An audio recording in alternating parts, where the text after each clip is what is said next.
اور میں تو یہ دعوت لے کے کھڑا ہوں، اللہ کی قسم آج وقت ہے،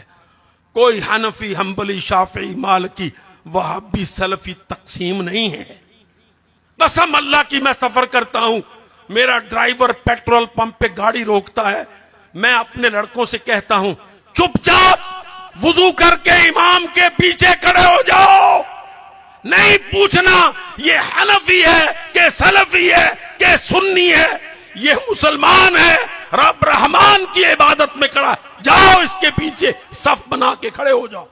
ایک امت بنو، متحد ملت بنو، غلط ٹھیکے چھوڑ دو۔ غلط ٹھیکے ہیں نا، ایدی تا نماز نہیں ہوئی، میری تا ایدے پیچھے نہیں ہونی، ہونے اور نہ ہونے کے ٹھیکے اللہ نے، اللہ کے نبی نے ہمیں نہیں دیے، یہ ہماری جیورسڈکشن نہیں ہے۔ نماز پڑھو بھائیوں کے پیچھے، اللہ کی عبادت ہے، اللہ کا گھر مسجد ہے، الحمدللہ رب العالمین، فاتحہ تلاوت ہو رہی ہے، رکوع و سجدہ ہے، جڑ جاؤ، امتکم امتن واحدہ۔